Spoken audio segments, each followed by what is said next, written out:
Bonjour Laurent Morel, alors là on vient, Laurent, de voir quelques images qui figurent dans ton dernier spectacle, Allah n'est pas obligé, qui est à l'affiche actuellement au Lucernaire. Ouais. C'est un roman de Kuruma que tu as adapté. Ouais. Et donc, bon, on va en parler évidemment parce que ça fait vraiment partie de ton actualité. C'est un spectacle que tu tournes depuis longtemps avec ta compagnie. Bien sûr, tu es là avec nous aujourd'hui aussi pour parler du prix de Guérande, dont tu es lauréat, c'est-à-dire que tu as eu ce prix en 2001. C'était le premier, hein, premier lauréat. Premier du premier. Était le premier du premier avec la pièce Saigne-Terre, voilà, qui est là. Et je voulais ajouter, Allah n'est pas obligé, partenaire, BAT évidemment, parce que c'est un très bon spectacle et on a voulu vraiment s'y associer d'une manière et je suis bien content. Amicale. Amicale. Alors, parlons d'abord un petit peu de Kuruma. Ouais.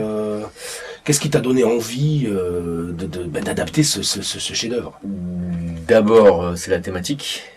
C'est les enfants soldats, puisque ça correspond à absolument, d'ailleurs il y avait déjà ça dans Saigne-Terre, hein, sur la thématique du monstre, ce que j'appelle ça ironiquement du monstre, c'est-à-dire que le monstre n'existe pas, et qu'il faut arriver à essayer de comprendre la complexité humaine pour arriver à voir comment, dans certains cas, dans certains contextes politiques ou quoi, ou simplement psychiatrique, ou dans un contexte social, une personne peut passer de l'autre côté, comme on peut dire, soit de la folie, soit du crime, soit...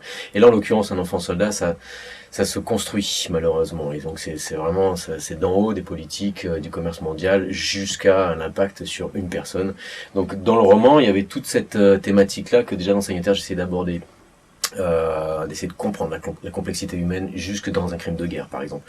Et il y a le roman, il y a lui-même l'écriture elle-même d'Amadou Kuruma qui est superbe, qui est ludique, qui est inventive et qui arrive à retracer absolument c'est une vraie saga quoi que vit le personnage Birahima, qui est un enfant de 13 ans qui traverse comme ça la guerre du Libéria, de Sierra Leone, mais c'est un spectacle qui est très actuel, sachant que c'est une thématique malheureusement qui se passe encore aujourd'hui. C'est les enfants soldats, il y en a en Colombie, il y en a un peu partout, il y en a 300 000 dans le monde, et encore c'est ceux qui sont officiellement déclarés. Donc il y a la qualité littéraire, il y a la force de la thématique, et il y a donc ce cri d'alarme, en tout cas cette espèce de volonté de vouloir réveiller un peu la conscience, d'attirer un peu l'œil aujourd'hui du public sur cette thématique-là, quoi.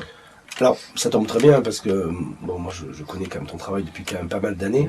Et Saigne-Terre, la pièce qui a été donc désignée, grâce à laquelle tu as eu ce premier prix de l'écriture théâtrale de Guérande, met en scène, met en relief un enfant. Un enfant confronté à la guerre. Voilà, un enfant confronté à la guerre. Comme dans Allah n'est pas obligé, il y a une perte de repère totale. Donc repère, il y a toute la famille qui est décimée. Et il se retrouve recueilli par un officier dont il se demande sans arrêt s'il est responsable ou pas de la mort de sa famille. Donc en fait, il est recueilli. C'est-à-dire que cet officier-là, par culpabilité, par amour, par sadisme, on ne sait pas, on découvre au fur et à mesure de la pièce, recueille cet enfant-là, et cet enfant-là est recueilli par son propre bourreau, en fait. Donc bourreau victime, on a encore la même thématique, quoi. Ouais. Alors, comment dire, en ciblant un petit peu sur le prix, c'était il y a 10 ans déjà. Hein, c'était il y a 10 ans déjà. Les cheveux longs jusque-là. Donc, qu'est-ce qui t'a amené à participer à un concours?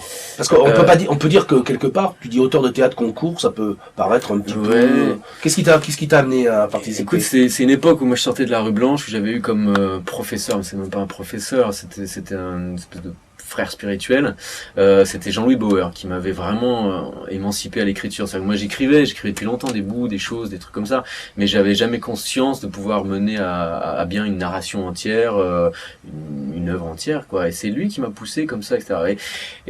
Et finalement, d'une scène à 2, à 3, ça commençait à s'argumenter dramaturgiquement, à créer vraiment, et à découvrir que j'avais une thématique à explorer à travers ce biais-là.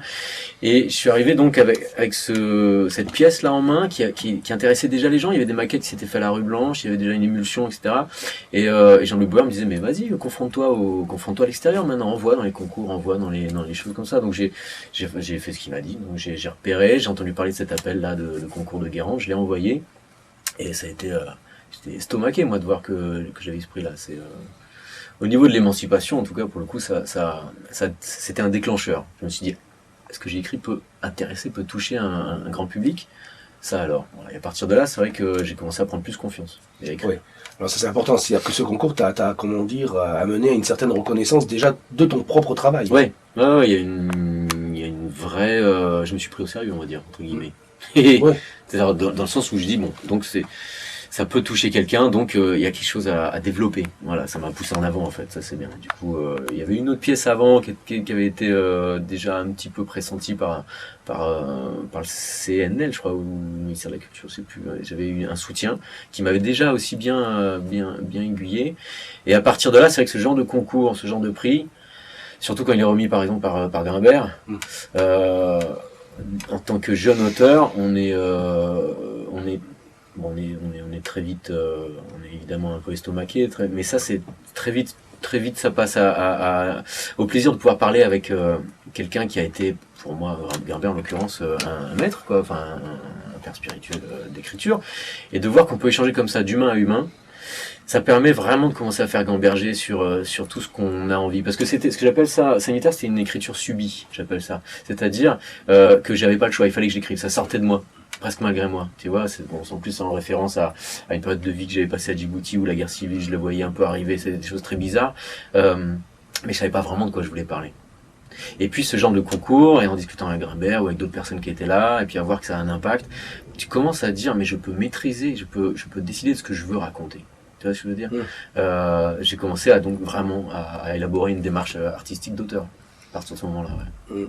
Et ça t'a amené à l'édition ou ça t'a Non, amené la représentation, ça rebondit sur d'autres choses? Bah, tout ça est intimement mêlé, hein. C'est toutes les choses convergent vers la même chose à une période, parce que c'est à ce moment-là toute ton énergie est dessus, et donc celle des autres aussi y vient. Il y a eu, c'est indépendant de Guérande, du prix de Guérande, mais à cette même époque, il y avait les éditions du Laquais qui m'ont proposé effectivement de l'éditer, donc c'est bien tombé. Évidemment, j'en ai profité pour remercier le prix de Guérande, ça a été un tout, et l'argent du prix de Guérande, moi je l'ai remis dans la production pour pouvoir créer le spectacle. À cette époque-là, la compagnie de la Mandarine que je co-dirigeais, ça a été mis en scène par David Harib au théâtre de Saint-Gratien. On a posé un acte théâtral. Voilà, c'est aller au-delà du bouquin. De toute façon, maintenant depuis, j'essaye à chaque fois qu'il y a un spectacle qu'il y ait une trace, soit un livre, soit un CD tiré de la musique, soit soit une captation comme tout le monde évidemment, mais que ça survive au spectacle. Donc le bouquin c'est super pour ça. Alors ce qui est intéressant dans Saigne-Terre, c'est t'as l'enfant qui est confronté à la guerre, mais je serais tenté de dire aussi, dans Kuruma aussi on le voit, c'est l'enfant confronté aussi à l'adulte. Ouais. À l'adulte qui n'a plus de repères à lui offrir. À lui donner. L'adulte en l'occurrence par intérêt s'est construit d'autres repères. Dans l'année pas obligée, c'est effectivement l'intérêt de la guerre, l'intérêt économique aussi, puisque on le voit en ce moment, hein, Taylor est jugé à La Haye en ce moment, donc on l'accuse de trafic de diamants, l'argent il l'utilisait pour mener des armées. On ne sait pas quel intérêt menait l'autre, mais en tout cas l'adulte lui crée un chaos dans lequel il a son intérêt. L'enfant lui au départ est aspiré là-dedans. C'est pas une victime tout à fait, puisque à un moment donné, l'enfant soldat devient actif. Donc, on a rencontré Lucien Babjoko, qui était un ancien soldat en RDC, il y a 2 semaines, dans le cadre de l'année pas obligée, c'était un débat, et il a fini le débat en disant, mais je ne peux pas renier ce que j'ai fait, ça serait me renier moi-même, je ne peux qu'avancer en construisant et en tirant les leçons et en évitant aux autres de tomber dans le piège dans lequel je suis tombé, quoi. C'est ce que je veux dire. Donc, l'enfant est confronté à lui-même.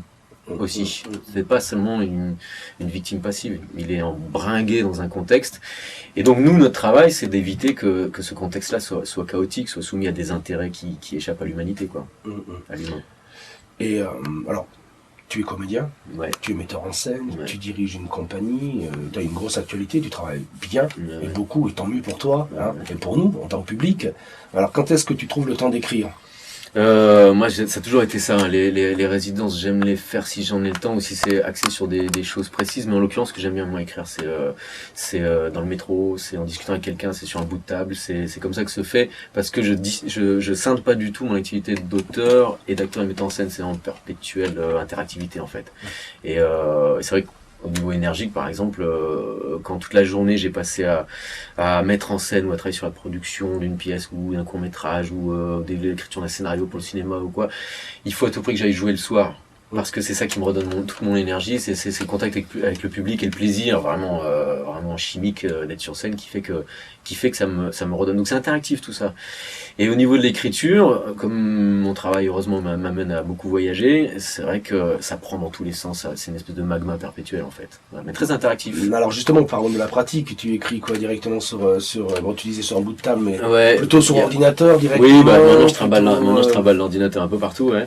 Tu imprimes, tu relis, tu griffonnes, Ouais, c'est vraiment anarchique. C'est anarchique, vraiment. J'ai pas de méthode. Moi, j'envie ceux qui ont des méthodes et qui, tu sais, de telle heure à telle heure, ils arrivent à écrire, etc. Bon, moi, c'est pas comme ça que je suis constitué, donc c'est pas ça me correspond pas. C'est très anarchique et à chaque pièce, c'est différent. Et comme des fois, il y a 2-3 sujets en même temps, donc 2-3 pièces que j'écris en même temps, du coup, ça se mélange dans tous les supports, etc. J'arrive à scinder chaque thème et à vraiment me concentrer sur chaque truc, mais la réflexion elle-même se fait sur bout de papier, sur internet, sur en discussion, sur un truc que j'enregistre, sur un bout de message téléphonique que je laisse et que je demande aux potes de me redire ce que j'ai dit parce que tiens, ce truc là ça m'a donné une idée. C'est très anarchique, c'est très en ébullition en fait. Voilà, ma méthode c'est le chaos.